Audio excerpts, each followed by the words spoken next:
Delegate Charkoudian has represented Maryland's District 20 since 2019 and serves as the Vice Chair of the House and Economic Matters Committee, a very important committee for this work. She's also co-chair of the Maryland Transit Caucus and a member of the Latino Legislative Caucus and the Women's Caucus. A longtime champion for clean air, water, and energy, Delegate Charkoudian has led efforts to hold polluters accountable, expand in-state geothermal energy, and divert food waste from landfills, policies that are now law. She continues to push for affordable, reliable, and sustainable electric grid, advancing smart grid technologies, battery storage, offshore wind, and accessible solar for all of Marylanders. So you really have a wide breadth of impact here on the work that you do, Delegate, and I'm really excited for you to be here with us today to talk about the bills that you're working on. Well, thank you, Matt, and thanks to, I know it's a really impressive set of people who have organized this, and so I won't try to name everyone, but thank you to all of you who put this together. And thanks to everyone who's here and who I know has worked, many of you, for years on climate justice and environmental justice issues in the Maryland General Assembly.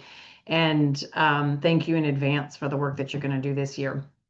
So I've got a couple bills that I'm talking about. I think looks like this one is first. So at this point, PJM, some of you may recall that like years ago, I was like 2019, 2020, I was like, hey guys, we need to pay attention to PJM.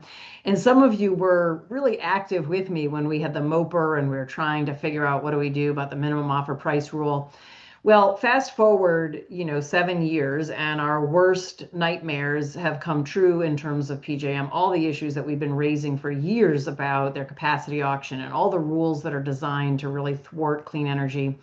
And here we are, not only having thwarted clean energy, but actually having thwarted with them having thwarted clean energy, but also them having thwarted energy growth at all. And so a lot of the issues that we're facing right now in terms of reliability and resource adequacy, we would probably still have with the data center growth, but it would not be as acute if PJM had not had so many broken rules and so many broken the capacity auction and so on. So now everyone knows what PJM is. And last year we made some progress with accountability for the utilities and how they vote in PJM. And now we're trying to push things just a little bit further and say, okay, RTOs are good and we believe in them.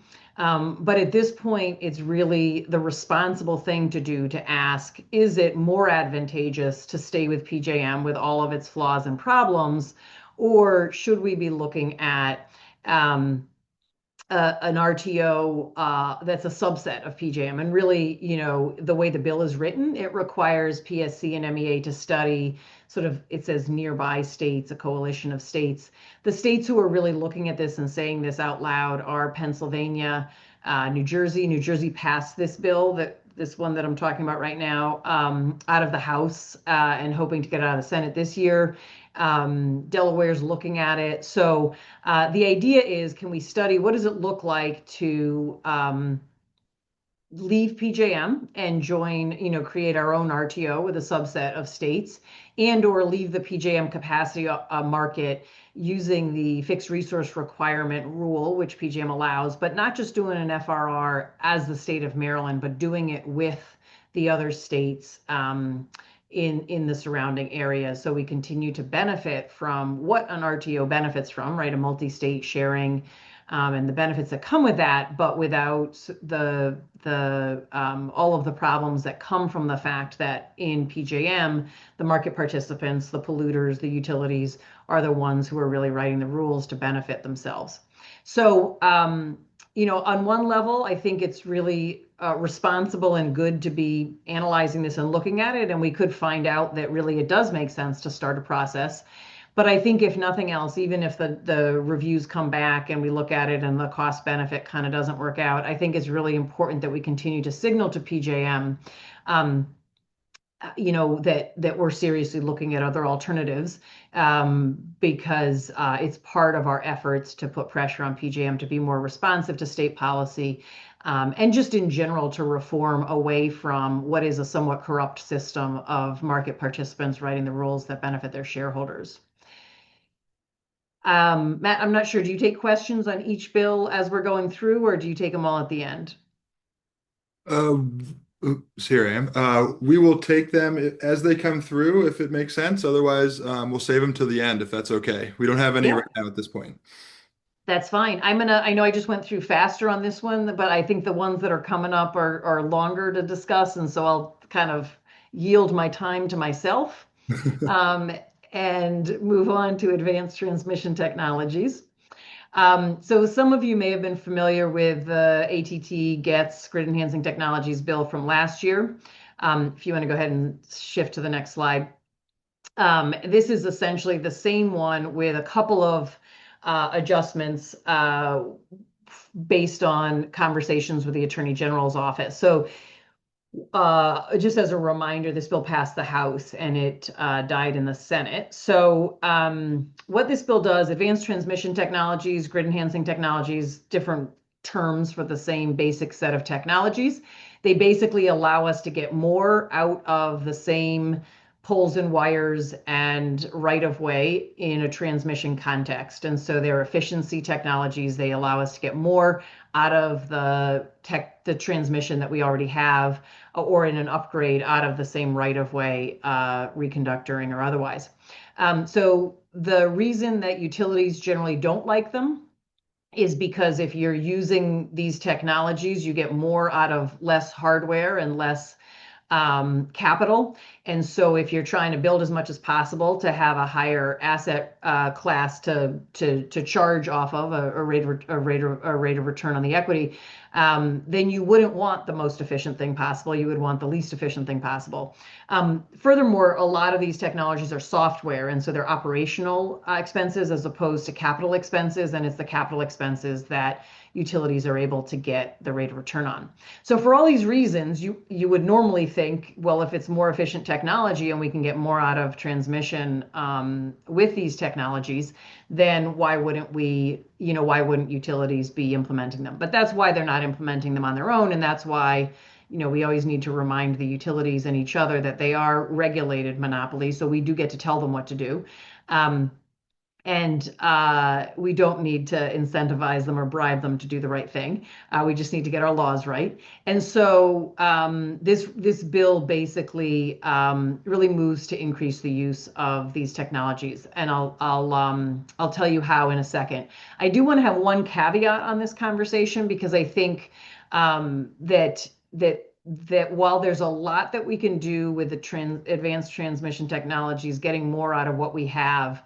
I do think that it's important that we all note that we still do need to build more transmission. If we're going to have a clean energy future, there is a need for more transmission that goes in different directions because the transmission that we've developed up until this point essentially goes from where you have fossil fuel plants to where you have population centers. And when we do things like offshore wind, where we're bringing in energy from east to west instead of west to east, it does mean we have to build more transmission. So we can get more out of the transmission we have and more out of the new transmission using ATTs, but I don't think we want to talk about this as a way to sort of avoid the need for transmission, across the board. So having said that, one of the complicating factors in this bill is that generally transmission is, from a jurisdictional perspective, transmission is under FERC jurisdiction and or PJM jurisdiction as a result. And so we have to kind of be creative and walk this fine line to figure out really where is it that the Public Service Commission has the ability to drive the analysis around are the utilities maximizing use of GETs. And so this bill puts a process into the CPCN process, the Certificate for Public Need and Convenience. And it also puts in a every 4-year review process that the utilities have to go through, essentially looking at could they avoid some of these supplemental transmission projects that they do on a regular basis? Could they avoid those by using GETs on some of the systems as they currently have them? So again, it's very similar to the bill that we had last year. A couple of changes to refine some of the issues that were raised around the jurisdictional issue, and hoping it moves forward. Take questions if there are any. Yeah, we actually do have one coming in here. So while we have you, The question says, wouldn't it make sense to require that any plan to build a data center to locate and build using geothermal basis? I'll repeat that again, sorry.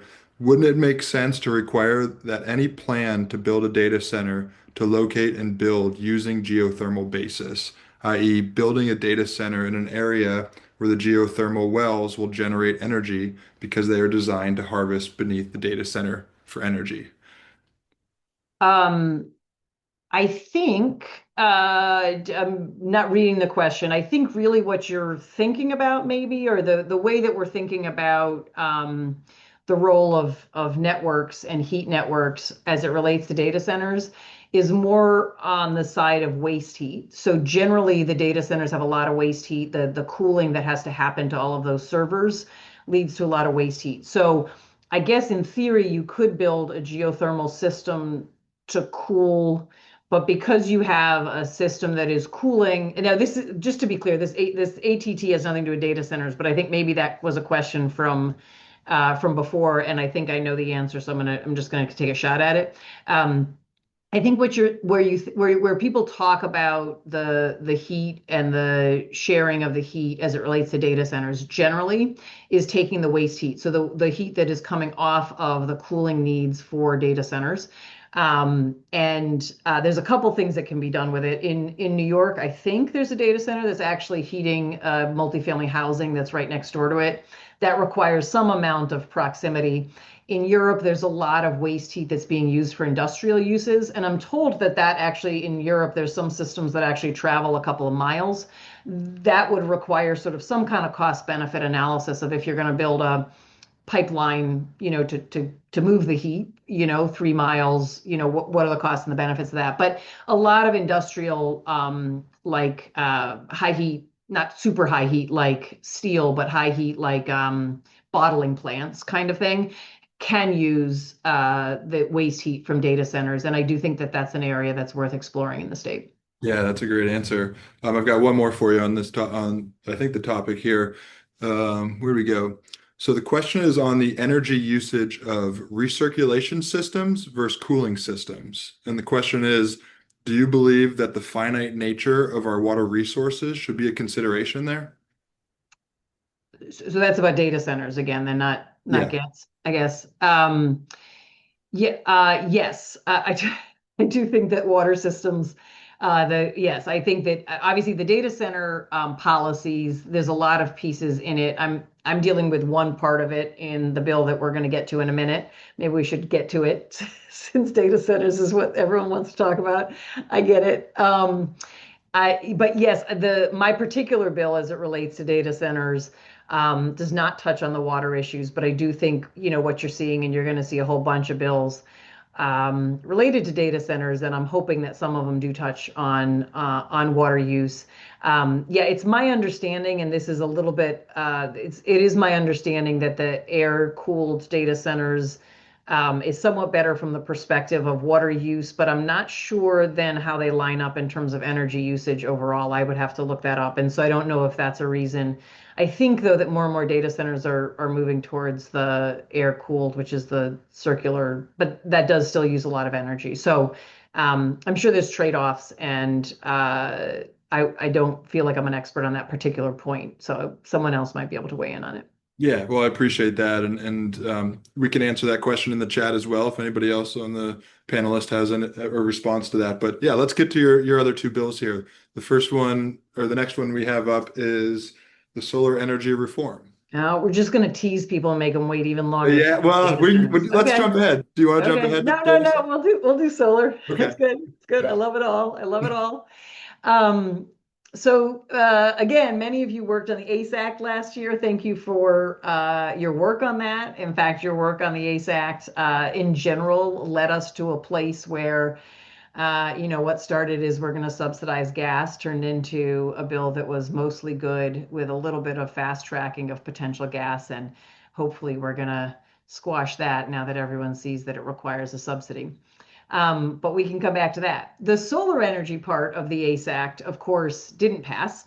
And so we're back with bringing that back for more. So what you might recall, a couple things. One is that when we passed the SREC system has, allowed us to make some progress in the state on solar, and um, but there's a lot of aspects of the SREC system that we have right now that don't work. So one of the aspects is that we set the caps of the price, the alternative compliance payment, in law.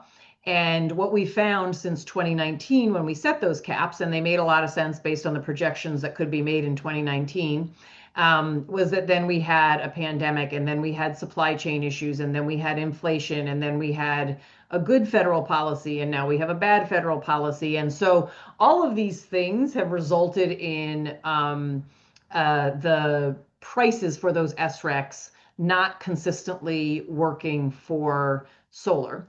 Furthermore, different kinds of solar needs different kinds of price incentives. So rooftop solar needs one type of price incentive, but if you take that same price incentive and offer it to utility scale solar, you're giving them way more than they need. And so from the perspective of really wanting to build all different kinds of solar, because we need all of them, and wanting to make sure that any money that we are investing in solar is sort of the most bang for our buck, we are changing the way that SRECs, solar renewable energy credits, are procured in the state. So anything that had an SREC from the previous system continues to have that SREC. So we keep that certainty in the market. God knows the solar market has had enough uncertainty in it. So anything that has an SREC previous system, that stays, and it's what they might have expected and projected over the next whatever, 15, 20 years, whatever the remaining life is on the system. But then going forward, after this becomes law, so 2027, 2028, any of the utility scale projects would bid in a competitive procurement. And so this is, drives the price down, but makes sure that each of those projects actually gets what it needs in order to get built. It also allows for in different, well, hang on, I'll come back to that. And then for rooftop and community solar, for any distributed energy, there's an administratively determined incentive. So basically it is set by the Public Service Commission and reset by the Public Service Commission every 3 years or more often if they determine that's necessary. And here's why both of those are really good for consumers and really good for solar. When things are going really bad in the world, as they are now with the federal government's war on clean energy, we need to be able to offer a little bit more to get the solar built. But we have faith, and we will turn this ship around, and we will have a federal government in the near future who is back on track and supporting clean energy. And at that point, we really want to be able to lower what it is that Maryland is offering as incentives.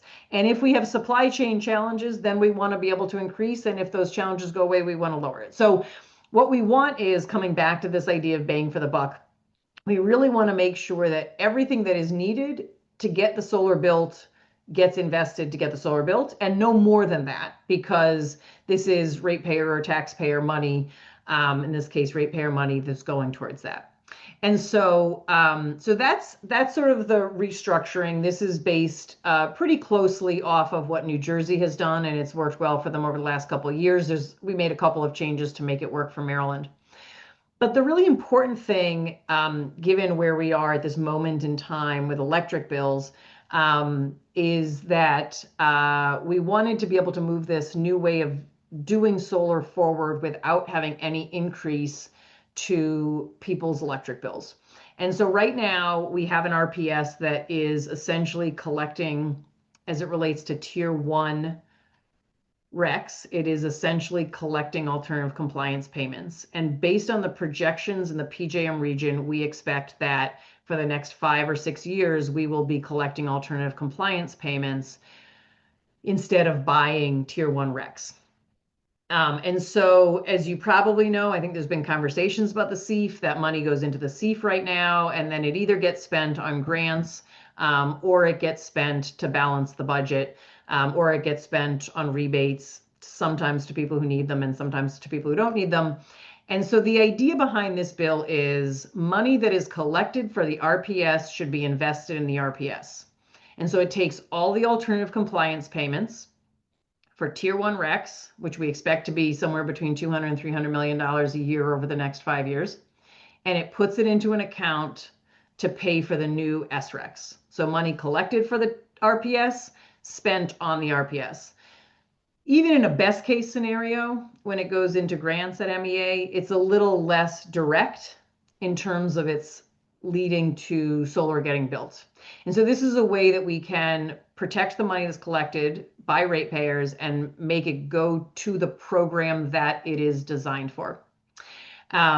So that is, if you've been talking about the SEEF, I just point out there's other revenues in the SEEF. There's RGGI, there's fines, there's all kinds of other things that goes into the SEEF. So this doesn't take all the money out of the SEEF, but it does keep the money that was collected for the RPS and uses it for the RPS, which has elements of justice and ratepayer protection also involved in it.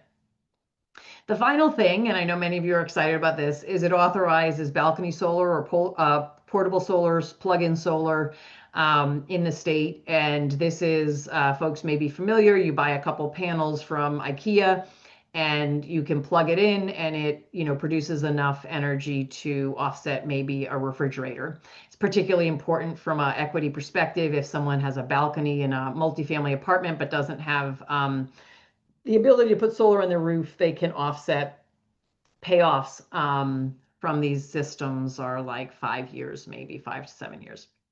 That is a little more complicated than it was a couple of weeks ago because of some changes in terms of the federal electrical safety standards, but we're still going to go forward with this, and we think that we'll be able to see these implemented in the state of Maryland. I'll take questions. Oh, hey, sorry. Can I say one other thing? Yeah, please. The one other thing that this bill does, this isn't technically new, but it's important. A couple of years back, we instituted a requirement that all of the projects that are built in the state above 1 megawatt are built with prevailing wage. Over the last few years, I've been working with the unions, and we realized that that wasn't really being enforced. And so we've worked over the last couple months with the unions and with the Maryland Department of Labor and added a considerable amount of language to the statute. So it's not really new that it requires prevailing wage, but this will allow that prevailing wage to be able to be enforced. And that's really important, in terms of implementing the legislative intent. Great. Well, let's hold off on any questions. We'll move to the anticipated data center bill, and then we'll see how the questions look after that, if that's okay with you, Delegate. That's fine. Great. So I do feel like I need to start with this is not the comprehensive fix everything about data center bills. I think this is this group that I'm speaking to, all of you, very well educated and connected and concerned and have done a lot of research on all of the pieces around data centers. And so I'm happy to take questions about any parts of it. But my goal with this bill is to address the issue of capacity and to really drive us towards building clean capacity as opposed to focusing on bringing more generation. And so I think folks are probably familiar with the fact that in general, the issue that we face as it relates to growing load is growing peak load. So that's 50 hours a year. It could get to 100 hours a year. It could be 200 hours a year, depending on how load growth happens. But it's not 24/7, 365 days a year. And so a lot of the conversation about data center bringing their own generation really is driving towards policies that are going to lead to more gas plants. And so while there is the need for some more generation on the grid, I'm really interested in focusing on the concepts of capacity. And that capacity could be brought in a couple of different ways. It could be brought with flexible load, which is a data center actually shifts its usage, right? So it pre-cools its system on the days that it knows that it's going to be a peak demand day, right? So we know we're going to hit a peak, or we're likely to hit a peak at 3 o'clock in the afternoon. The system pre-cools at 8, 9, 10 o'clock in the morning and is able to curtail its usage as a result by 20%, 30%, whatever it might be. There's also, so that's an example of a temporal shift. Another example of a temporal shift in demand response is that a data center might actually be able to curtail the work of the servers, and that depends on the kinds of data center it is, um, during a period of a peak period. It could do spatial shifting, which I am aware of as a technical point. I don't know that it's happening in a really substantial way, but in theory, it's possible. That's where you take the work, if it's all Amazon Web Services data centers and they stop working, some of the work on this in this facility here and they move it to Ohio or they move it to someplace on the grid where it's not experiencing a peak. And then, of course, the other really significant way to do demand response, to engage in demand response, to add capacity, to be flexible, is to add battery storage. And that battery storage could be behind the meter, or it could be a contract with battery storage in front of the meter, as long as it has the ability to address the peak periods.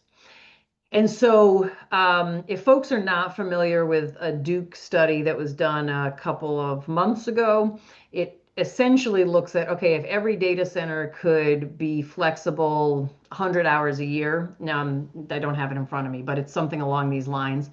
Some number of hours a year, and it looks at the flexibility. It actually looks at a continuum of different amounts of flexibility. But if every data center could be flexible X number of hours a year, um, we could avoid building 100 gigawatts of generation over the next 10 years. That's really important because given where the federal government is, given where PJM is, given where data centers are, if we respond to data center growth with building more generation or primarily building generation, as opposed to really looking at flexibility and battery storage, we are going to end up with a lot more gas plants. And so it's why this bill focuses exclusively on how do we drive more storage and flexibility. Not because other things aren't important as relates to data centers, but because I want to center this in how we're thinking about data centers, how we're thinking about responding to the peak increase. Of course, this gets complicated further by the fact that we're in PJM and PJM is broken and every system is designed to support shareholders of incumbent generators and utilities, and also to build more gas. And so part of what we had to do with this bill is really find ways to say, okay, what is it we get to do in Maryland? How do we make this happen in Maryland, even with the brokenness of PJM around us?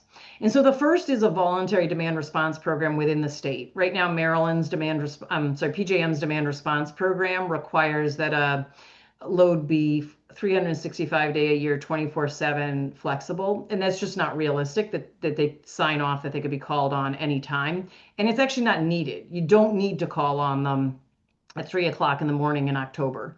And so building a voluntary demand response program in the state um, is a piece of the puzzle. Second piece of the puzzle is this is actually isn't on here, but to set up rules for behind the meter battery storage. Right now, battery storage behind the meter gets counted as load. With appropriate rules, we can make sure it gets counted as flexibility instead of getting counted as load, because you really don't want it to be counted as load when it's being added as flexibility.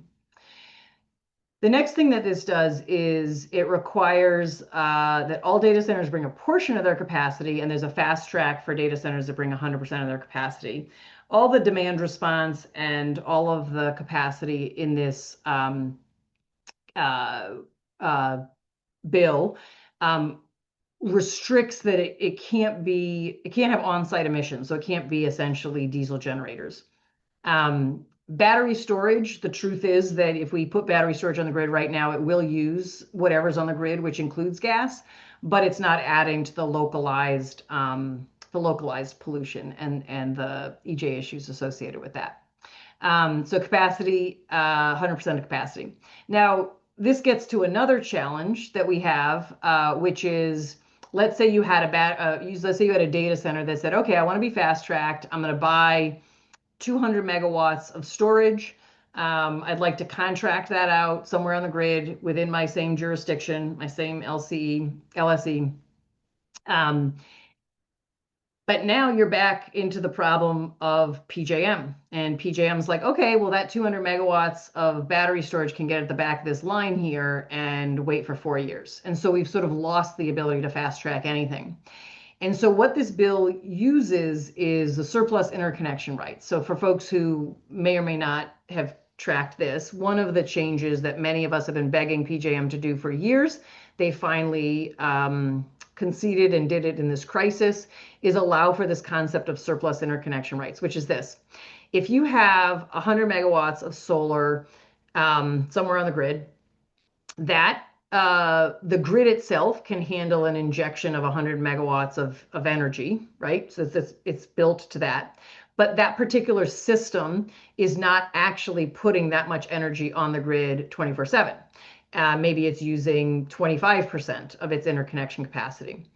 And so what that means is there's more capacity there that you could put 75%, in fact, in there. And so what surplus interconnection rights at PJM allows for is without having to do a whole study, without having to get at the back of the line, that solar project could add storage there for the surplus, right? The difference between how much they're using of that 100 megawatts and the amount that they're sort of allowed to use, right?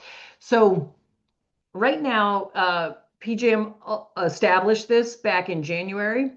It has been underutilized. And so what this bill does is it says it sets up Maryland Energy Administration as essentially like a dating app, matchmaking, finding out where we have surplus interconnection, and then connecting data centers who are interested in fast tracking to those surplus interconnection rights, so that those would be places where we could very quickly get capacity. In this case, primarily it's battery storage onto the grid to respond to the increased then load from the data center. I'll take questions. You sure have a lot of them coming I in. bet I do. Yeah, we're actually heading up against our break. And so if you're okay with the delegate, I'm going to ask if you can look into the Q&A feature and go ahead and start chipping away at those questions.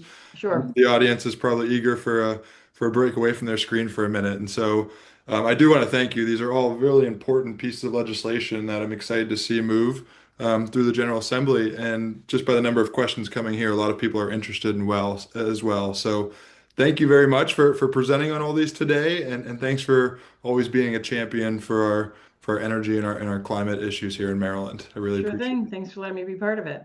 Yeah, thank you.